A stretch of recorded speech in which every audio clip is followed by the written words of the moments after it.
तो hello everyone, welcome to the toppers talk. जैसा कि आप सब जानते हैं कि आरआरबी जेई का रिजल्ट आया 2024 का। अलग अलग शिफ्ट में एग्जाम हुए, एक बार एग्जाम कैंसिल हुआ, री एग्जाम हुआ, तो बहुत सारे रिजल्ट आए और बहुत सारे बच्चों ने अपने सिलेक्शन को लेकर एक माइलस्टोन रचा, एक इतिहास रचा। तो इसी टॉपर्स टॉक की सीरीज में मैं आज आपकी मुलाकात कराने वाला हूं एमपी के रहने वाले वेद पांडे जी से, जिन्होंने आरआरबी भोपाल में सिलेक्शन लेकर अपना एक मकाम स्थापित किया और अपने लोगों को प्राउड फील कराया और अपने लिए एक जगह बनाई आरआरबी जेई में। तो चलिए आपकी मुलाकात कराते हैं आज एक नए हमारे गेस्ट से, जिनका नाम है वेद पांडे जी। तो वेद पांडे जी, सबसे पहले आपका स्वागत है इस सेशन में और सबसे पहले आपको बहुत बहुत कंग्रेचुलेशन इस माइलस्टोन को अचीव करने के लिए और अपनी एक उपस्थिति को दर्ज कराने के लिए रेलवे में। Thank you so much sir. तो सबसे पहले मुझे बताइए कि आपकी फीलिंग आपको कैसी लग रही है, मतलब कैसा आपको फील हो रहा है ये अचीव करके? सर बहुत ही सुकून सा लग रहा है क्योंकि एक लंबी जर्नी हो गई थी। मैं पिछले 4 साल से प्रिपरेशन में लगा हुआ था और काफ़ी अनसक्सेस के बाद सक्सेसफुल सक्सेस मिलना अपने आप में एक प्राउड फील कराता है खुद को और फैमिली को भी। तो सर बहुत अच्छा लग रहा है, बहुत खुश हूँ अंदर से और खुशी महसूस होती है। एक सुकून सा मिलता है सर। जब मेरा रिजल्ट आया, मैंने अपना रिजल्ट देखा, मुझे बहुत अच्छा लगा। फाइनली ये लगा कि चलो एक जहाँ मतलब जहाँ से स्टार्ट करनी है जर्नी, अब यहाँ पहुँच चुका हूँ मैं। अब आगे की नेक्स्ट क्या होगा वो तो आगे भगवान जाने, लेकिन हाँ सर बहुत अच्छा फील हो रहा है, बहुत अच्छा लग रहा है। तो वेद, थोड़ा सा अपने बारे में ब्रीफ करो ताकि जो हमारे लिसनर्स हैं, जो हमारे स्टूडेंट्स हैं, वो आपको समझ पाए। थोड़ा सा अपने बारे में ब्रीफ करिए कि आपकी बेसिक जो लाइक आपने बीटेक किया, फिर आपके आरआरबी में कितने नंबर आए, आपने कहाँ से अप्लाई किया, थोड़ा सा ब्रीफ करिए। सर मेरा नाम वेद प्रकाश पांडे है ना। सर मैं सीधी डिस्ट्रिक्ट का हूँ। सर मेरी मेरी बेसिक स्कूलिंग सरस्वती शिशु मंदिर से हुई। फिर वहीं से पास आउट किया चुरट से। फिर सर इसके बाद मैं कोटा चला गया था आईआईटी की तैयारी के लिए, बट सर अनफॉर्चुनेटली मेरा नहीं हुआ। और मम्मा की तबीयत उतनी सही नहीं होने की वजह से मैं फिर यहीं से गवर्नमेंट इंजीनियरिंग कॉलेज में एडमिशन ले गया था। और फिर मैंने सर अपना 4 साल इंजीनियरिंग कंप्लीट किया और इसी दरमियान मेरी मम्मी की डेथ हो गई। तो मेरे मेरे घर में बहुत ज़्यादा मतलब पूरी तरह से कोलैप्स कर गया क्योंकि अभी पूरा घर का सारी स्ट्रक्चर वही संभाल रही थी। तो सर गैस के बाद मैं घर पे ही रहने लगा क्योंकि पापा अकेले हो गए तो देखना। फिर सर मैं ऑनलाइन स्टार्ट कर दिया। ऑनलाइन मैंने यूट्यूब से सर मैंने किसी सब्सक्रिप्शन तो नहीं लिया था सर बेसिकली किसी भी प्लेटफॉर्म का। मैंने सब जो फ्री कंटेंट है जहाँ जहाँ से मुझे उठा सकना था तो मैंने उठाया। मेरे एक गाइड सर थे जो मेरे प्रोजेक्ट के गाइड, उन्होंने बड़ी मदद की। उन्होंने गेट के बारे में बताया कि गेट ऐसा ऐसा है। तो मैंने फोर्थ ईयर में जब मैं था सर तो मैं गेट के प्रॉपर तैयारी किया था कॉलेज के साथ। बट मेरा अच्छे नंबर नहीं आए थे सर, मैं क्वालिफाई भी नहीं कर पाया था। 28 नंबर आए थे, मतलब 4 नंबर से रह गया था। तो फिर हो गया, इसके बाद लगा 22 वाला मैं दूंगा, अच्छा जाएगा मेरा। हाँ, लेकिन घर में पिताजी की तबीयत कुछ सही नहीं थी सर, तबीयत खराब होती जा रही थी, उनको ब्रेन ट्यूमर हो गया था। तो उनको संभालना, घर संभालना, घर पे कोई था नहीं कि।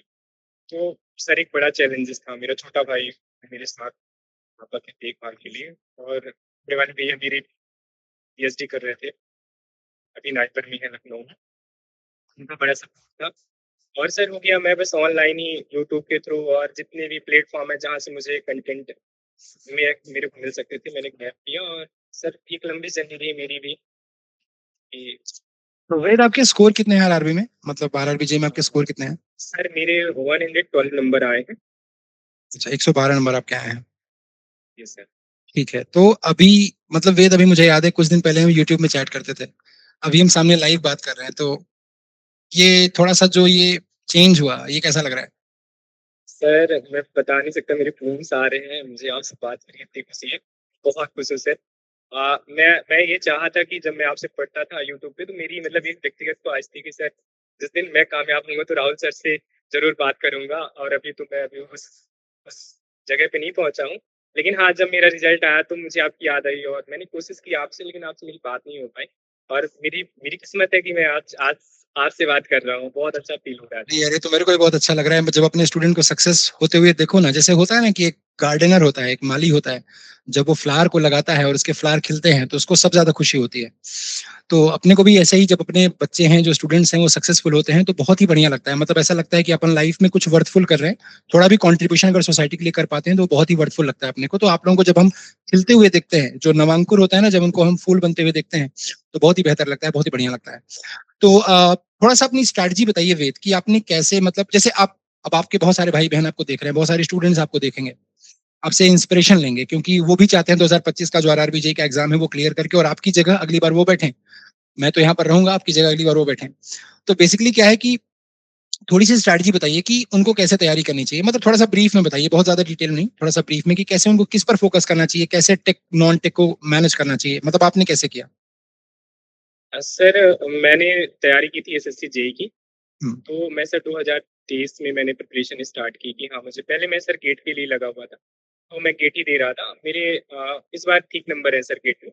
बट मेरी मेन प्रिपरेशन सर मैंने गेट की जब मैं गेट से इसमें आया कि मुझे नहीं अब जेई वगैरह देखना है कि हाँ मुझे जेई में सिलेक्शन लेना है, तो फिर मैं आपको फॉलो किया। मतलब मुझे ये समझ आया कि नहीं अब, क्योंकि गेट और सर एचएस जेई दोनों बहुत ही डिफरेंट है। दोनों का एकदम एग्जाम ही डिफरेंट टाइप का हाँ होता है। बिल्कुल आप बिल्कुल, वहाँ पैटर्न ही अलग है। पैटर्न ही एकदम अलग है सर। तो सर फर्स्टली तो मैं मेरा जो नॉन टेक था, तो मैं अब इंजीनियरिंग बैकग्राउंड से हूँ, तो सर थोड़ा बहुत मैथ और रीजनिंग ठीक थी। सर मेरी साइंस बहुत वीक थी, क्योंकि साइंस में बहुत दिन हो गए थे पढ़े। साइंस में सर बायोलॉजी वाला पैटर्न, केमिस्ट्री, ये सब। तो इसकी वजह से मैंने साइंस पे काफी यूट्यूब से सर मैंने पढ़ाई की थी। साइंस मैं सर सीबीटी 1 की बात कर रहा हूँ, आरआरबी जेई हम्म। के लिए। हम्म। सर उसके लिए मैंने पहले उससे मतलब यूट्यूब से ही मैंने साइंस की जितना हो सकता था पूरा कंप्लीट कर लिया। पहले एक बार पूरा पढ़ लिया जितना हो सकता था अपने। फिर सर मैंने स्टार्ट कर दिया मॉक देने, टेक्स्ट बुक से ही मैंने मॉक दिया था। और सर मेरे ठीक ठाक स्कोर आ रहे थे। मेरा यही मानना है सर, अगर लगातार कोई लगा रहेगा तो बस होप नहीं छोड़े कि नहीं कि गिव अप कर दे। गिव अप नहीं करना है, लगे रहना है। कामयाबी जरूर मिलेगी, क्योंकि अंदर से बहुत डिमोटिवेशन होता है कि यार नहीं हुआ मेरा, सबका हुआ जा रहा है, मैं तो बहुत पीछे हो गया, मेरे सारे दोस्त बहुत आगे निकल चुके हैं। और सर ये सब कुछ अपने हाथ में नहीं होता, बट हाँ हार्ड वर्क पे ऑफ करती है, आज नहीं तो कल। आप बस लगे रहो, लगातार करते जाओ। बिल्कुल सर, बिल्कुल, अचीवमेंट कंटिन्यूटी एक। कंटिन्यूटी बेटा फ्लो की हाँ गारंटी देती है ना, बिल्कुल सर, है ये ना? तो है। आज सर मेरा जैसे मैं फर्स्ट सीबीटी 1 की बात करूँ, तो सर मेरा तो मैथ रोज 2 घंटे। आप प्रैक्टिस करो, आप एक बार कॉन्सेप्ट पढ़ लो, उसके बाद प्रैक्टिस को लगाओ, क्योंकि आप जब क्वेश्चन आपके सामने आएगा तो आप देख के आपको तुरंत क्लिक हो जाएगा, नहीं नहीं मुझे इस तरह करना है, क्योंकि वहाँ स्पीड मैटर करती है। और रीजनिंग रीजनिंग की 1 घंटे प्रैक्टिस। और सर साइंस पे ज्यादा ध्यान देना है, क्योंकि साइंस बच्चों को हम्म। छूट जाता है। हम लोगों का तो छूट ही जाता है, क्योंकि हम लोग बहुत दिन से नहीं पढ़े, इसलिए साइंस पे फोकस। जिससे 82 नंबर मेरे, तो सर 82 नंबर आए थे सीबीटी 1 में। हम्म। अ, तो ऑलमोस्ट मैं सारे पोस्ट के लिए क्वालिफाइड हो गया था। फिर सर मैंने सीबीटी 2 के लिए, तो मैं पहले से मेरी क्योंकि मैंने गेट की तैयारी की थी, इसलिए मुझे बहुत सब इजी लगा। मैंने बहुत जम के जितना मेरे से हो सका, मैं तो सबसे पहले एक बुक खरीदा। और मेरी एक फ्रेंड है, उसने बुक मैंने उससे मंगाया कि मुझे बुक चाहिए प्रीवियस ईयर की। और लगा के उसको कम से कम 5 से 10 बार मैंने उसको बहुत ढंग से, इस तरह नहीं हवा हवा में, पूरे हम्म। ढंग से उसको मैंने सॉल्व किया। उसके सॉल्व करने के बाद जब उसको 1 2 बार लगाओगे, 3 बार, तो जैसे जैसे आप ज्यादा बार उसमें लगाओगे, तो टाइम पहली बार ज्यादा टाइम लगेगा, दूसरी बार थोड़ा कम, फिर कम कम।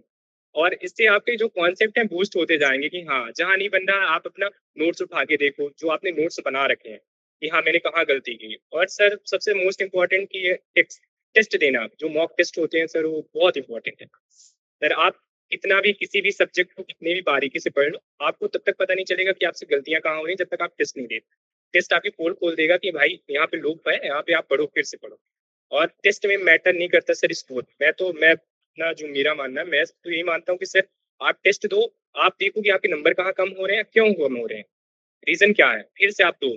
ये नहीं कि मेरे कम आ गए तो मैं डिमोटिवेट हो गया, नहीं नहीं बहुत कम, और बहुत ज्यादा नंबर आ गए तो ओवर कॉन्फिडेंट, अरे नहीं नहीं मेरे से तो हो जाएगा। आप गलतियां रेक्टिफाई करो, देखो कहाँ क्या है। ठीक है। वेद, जिस तरह से आपने मुझे बताया कि मतलब मुझे पर्सनली ऐसा फील हो रहा है कि अगर मैं आपके बारे में थोड़ा सा पीछे जाऊं तो जिस सिचुएशन में आपने आरआरबी जेई क्लियर किया है वो really one of the toughest situation है, क्योंकि जैसे आपने बताया कि आपके मॉम एंड डैड पिछले 2-3 सालों में वो नहीं रहे। उस परिस्थिति से निकलकर इस अचीवमेंट को हासिल करना बेटा रियली ये बहुत बहुत बड़ी कामयाबी है, और इसके लिए मैं आपको रियली दिल से सैल्यूट करता हूँ कि इस परिस्थिति में, जैसे हम बोलते हैं ना कि जब परिस्थितियां हमारे प्रतिकूल होती हैं चंद्रगुप्त का निर्माण तभी होता है। तो जिस परिस्थिति में आपने ये क्रैक किया है रियली कि हम सब आपको, मतलब मैं तो आपको दिल से सैल्यूट करता हूं कि अपनी इस परिस्थिति से उठ के इतनी मुश्किलों को टैकल करके आपने ये कामयाबी हासिल की है। इस मतलब एक नॉर्मल इंसान अगर होता है तो इस परिस्थिति में वो टूट जाता है, पढ़ने का तो मन ही नहीं करता, तो किताब की तरफ देखने का ही मन नहीं करता। बट जिस तरह से आपने ये अचीवमेंट लिया है वो आपके लिए सच में वास्तव में काबिल तारीफ है। तो थोड़ा-सा बच्चे कैसे आपने टैकल किया उस सिचुएशन को? मतलब थोड़ा-सा ब्रीफ में बताइए। कैसे फिर आप मतलब आपको इंस्पिरेशन कहाँ से मिली एक्चुअली पढ़ने की दोबारा से कि मैं वापस से बाउंस बैक करूँगा? सर एक्चुअली मेरी मम्मा का सपना था कि मैं इंजीनियर बनूँ, हमेशा बचपन से ही। तो मैं मैं उनके बहुत क्लोज़ था, तो बिल्कुल। मेरे मन में तो था कि मुझे कुछ बड़ा करना है। जब सर मैं कोटा गया, मैं आया, मैं केमिकल इंजीनियरिंग मैंने चूज़ की, तो मेरे बहुत बड़े ख्वाब थे सर कि मुझे बहुत अच्छा करना है। बट सर पैसे इतने नहीं थे कि मैं पीआईटीएस में मेरा हो गया था, लेकिन मैं नहीं जा पाया सर। फिर मैंने गवर्नमेंट इंजीनियरिंग कॉलेज में लिया। सर इसके बाद माँ के जाने के बाद मुझे अब ये लगा कि मेरे पास उनके ख्वाब को पूरा करना है। उन्होंने जो सपना देखा था मेरे लिए, तो मैं तो चाहा था कि मैं बस 1 साल के अंदर-अंदर मुझे कर लेना है, बट मैं कर नहीं पाया। हालात बहुत बिगड़ थे सर। जैसे रिलेटिव होते हैं, वो अपने रंग स्टार्ट कर देते हैं। हुँ, जब हुँ, हुँ। माँ-बाप चले जाते हैं, तो छत उठ जाती है आपके सर से। जो रिलेटिव्स होते हैं, वो अपना अपना रूप दिखाते हैं कि मैं कौन हूँ। तब आपको पता चलता है कि दुनिया उस तरह से नहीं है जैसे हमें लगती है। जब तक माँ-बाप रहते हैं तो हमें वो सब महसूस नहीं होता, क्योंकि हम अपनी लाइफ में रहते हैं, पेरेंट्स सब देख रहे होते हैं।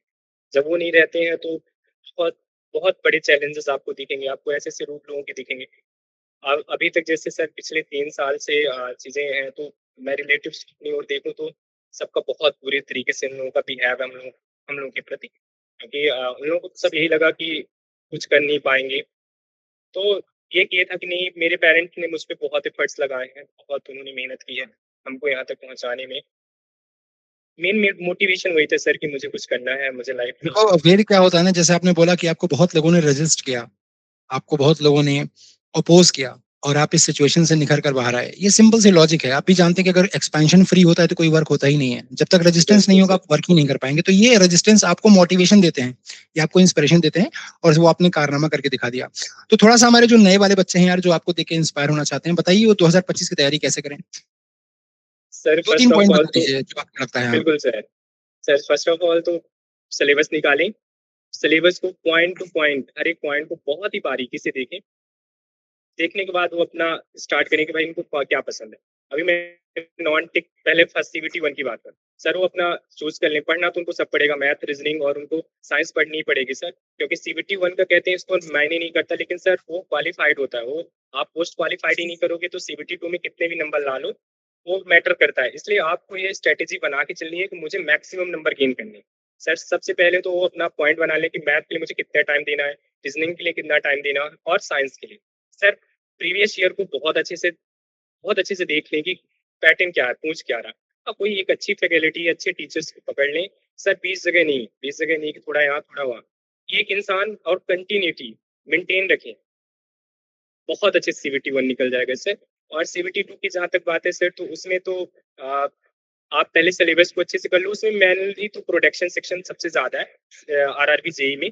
तो आप सबसे ज़्यादा तो देख लो, हर एक चीज़ को पहले पढ़ लो, जैसे बिल्डिंग का, फोर्जिंग, ये सब इसमें बहुत है, मेटल कटिंग, मतलब सर ग्राइंडिंग, हर एक चीज़ का अलग-अलग। जैसे गेट में तो एक पूरा इतने के अंदर ही एक छोटा-सा स्क्रिप्ट में पूरे सिलेबस है, उसमें एकदम ब्रीफ करके दिया हुआ है।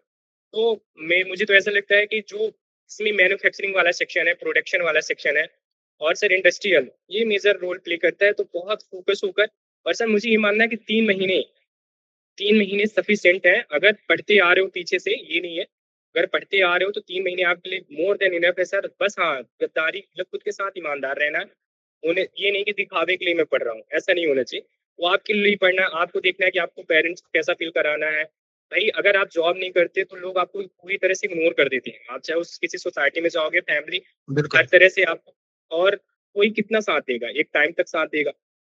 जैसे मेरे केस में तो मेरे मेरे बड़े भैया, छोटा भाई, मेरी दीदी बहुत साथ थी। तो शायद मैं इस चीज़ यहाँ तक मैं पहुँच पाया। उनका बहुत रोल है, और आप जैसे टीचर सर, उन्होंने बहुत गाइड किया तो यहाँ तक आने के लिए। और मेरा तो ये मानना है सर कि आप टीचर को जिस टीचर को फॉलो करो, ये नहीं कि उनमें तुम डाउट करो, नहीं शंका है कि नहीं, नहीं ऐसा नहीं है। तरीके से हर चीज़। और सर जैसे मैं बता रहा हूँ अपनी स्ट्रैटेजी, जैसे मैं तो पढ़ लिया, सर शॉर्ट्स नोट ज़रूर बनाएँ, जो पढ़ते टाइम ही बनाएँ। ऐसा कोई नहीं है कि स्पेसिफिक अलग हो कि नहीं मैं अब शॉर्ट्स नोट बनाने बैठा हूँ। आप पढ़ते जाओ, नोट डाउन करते जाओ जो आपको इम्पोर्टेंट दिख रहा है। क्योंकि सर जब पेपर के 4-5 दिन पहले वो शॉर्ट नोट एकदम रामबाण है। आप एक बार देख लोगे सारी चीज़ें। और सर रिवीजन इस तरह नहीं करो कि बस देखना है, सर लिखना है, हाथ चलते रहना चाहिए। बिल्कुल। मुझे तो मुझे तो ये मानना है सर कि आप पेपर तक जा रहे हो तो जैसे दिमाग में बहुत थॉट्स आ रहे होते हैं, क्या होगा, कैसे होगा, इसलिए हाथ रुकने ही नहीं चाहिए, आप लगा लिखते जाओ, लिखते जाओ। फॉर्मूले जिस सर मैं जब गेट की प्रिपरेशन करता था तो बहुत ज़्यादा, जैसे 1 दिन पहले बहुत टेंशन, हाथ रोकना ही नहीं है। फॉर्मूले मेमोराइज़ करते जाओ, तुम्हें ज़्यादा सोचने का दिमाग ही नहीं देगा कि इधर-उधर तुम्हें सोचो इधर-उधर। तो वेद, अब जो लोग तुम पे टिप्पणी कर रहे थे, जो लोग तुम पे कमेंट कर रहे थे, उनसे बोल देना कि मेरा नाम वीपी है, बीच में आई लगा दो, मैं वीआईपी हो चुका हूँ। ठीक है? और देखिए, कहते हैं ना कि जब कहते हैं ना कि एक बहुत फेमस कहावत है कि आप अपने कद को हमेशा बड़ा करें, क्योंकि एक समय के बाद लोग आपकी खैरियत नहीं, आपकी हैसियत पूछते हैं। ठीक है ना? बिल्कुल सर। तो अब देखिए, मैं अपने थोड़ा-सा व्यूअर से बात कर रहा हूँ कि जो स्टूडेंट्स इनको देख रहे हैं, ज़रा एक सिचुएशन इमेजिन करिए कि एक बच्चा जो कल तक यूट्यूब के कमेंट बॉक्स में क्वेश्चन पूछता था टीचर से, या मेरे से पूछा है, किसी भी टीचर से पूछ रहा है, उस बच्चे से आज मैं आपके साथ पूछ रहा हूँ कि आप अपने सिलेक्शन की स्ट्रैटेजी शेयर करिए। तो ये जो सफर होता है बच्चे ने, ये बहुत ही इंटरेस्टिंग होता है। आप एक टीचर से यूट्यूब में कमेंट में क्वेश्चन पूछते हैं, आज वही टीचर आपसे पूछ रहा है कि आप अपनी स्ट्रैटेजी शेयर करिए कि आपने कैसे तैयारी की, ताकि बाकी लोगों को इंस्पिरेशन मिले। तो अगर आप भी यहाँ पर आना चाहते हैं, अगर आप भी तैयारी करना चाहते हैं, और अगर आप सक्सेसफुल होना चाहते हैं, तो अपनी कंटिन्यूटी को मेंटेन करिए, अपने आप को डिसिप्लिन रखिए, ताकि आप एग्जाम को क्रैक करके अपने लिए कम से कम कुछ बड़ा कर पाएं और अपनी जिंदगी आसान बना पाएं। तो वेद, टेस्ट सीरीज आपको कैसी लगी, टेक्स्ट बुक की मतलब लेवल कैसा लगा आपको? सर, पहले तो जब मैं दिया सर इनिशियली, तो मुझे थोड़ा-सा, एक्चुअली मैं पढ़ लिया था तो मुझे थोड़ा डाउन लेवल हम्म, लगा कि यार हम्म। ऐसे भी आता है क्या? इतना ईज़ी आएगा क्या? ऐसा मतलब मन में डाउट हो रहा था। लेकिन सर बहुत ही शानदार है। तो एक्चुअली आपने गेट के लिए तैयारी करी ना, तो फिर आप जब आरआरबी हाँ, जेई हाँ। पर स्विच करते हैं, मैं बिल्कुल, आरआरबी बिल्कुल, जेई के लिहाज से बिल्कुल। बात कर रहा हूँ। हाँ, नहीं, नहीं, उस हिसाब से तो सर जिस मतलब ये है कि लड़का बहुत डाउन फ़ील ना करे, कि इतना हम्म, हार्ड कैसे आ गया? मेरे से तो हो ही नहीं पा रहा, उसके हाथ-पैर पहले सूज जाएँ। तो मेरे हिसाब से बहुत शानदार है सर। मैं तो बता रहा हूँ, टेक्स्ट बुक से मैंने मेरे पूरे जितने, इवन गेट का भी मैंने टेक्स्ट बुक से ही लगाया था। टेक्स्ट बुक अब मैं बता रहा हूँ बहुत सारे बच्चों के लिए एक एक मतलब वो वरदान टाइप का मिल गया है, कि आप कम रुपए में मतलब अफ़ोर्ड कर सकते हो। बिल्कुल। चलो यार वेद, अगर सच में इसमें तुम मेरे पास होते, मैं तुम्हें गली जरूर लगाता तुम्हारी सक्सेस के लिए और तुम्हारे डेडिकेशन के लिए, और तुम्हारे जिस सिचुएशन में तुम खिले हो ना, वो सिचुएशन सच में रियली बहुत ज्यादा खतरनाक है। तो मैं सच में आपको गले जरूर लगाता। और आपने जैसे कि बताया कि आपका डीवी कब है आपका? सर 25 को मेरा डीबी है। 25 को आपका डीवी है। सो आई थिंक आप अवेलेबल नहीं होंगे हमारे साथ ऑफिस में। चलो यार, थोड़ा-सा मैं आपको मिस करूँगा, और आप जैसे बहुत सारे बच्चे जो नहीं आ पाएँगे उनको भी मिस करूँगा। चलो वेद, बहुत अच्छा लगा आपसे बात करके, और आप रियली एक इंस्पिरेशन हैं, आप अपने दोस्तों के लिए और जो लोग आपको देख रहे हैं उनके लिए आप एक इंस्पिरेशन हैं। और ईश्वर करे कि आप ज़िंदगी में हर वो मकाम हासिल करें जो आपके सपने हैं, जहाँ तक आपकी मम्मी आपको देखना चाहती थी। मुझे उम्मीद है कि आपका अभी ये फाइनल डेस्टिनेशन तो नहीं होगा, अभी आप आगे और कुछ और मंज़िल ज़रूर प्राप्त करेंगे, और उम्मीद है कि ईश्वर आपके साथ हों और आपके सारे सपनों को पूरा करें। थैंक यू सो मच वेद, हमसे बात करने के लिए बहुत ही अच्छा लगा, आप हमारे साथ हैं, और आपका भविष्य उज्ज्वल हो। And congratulations again to you and your entire family. Thank you so much sir.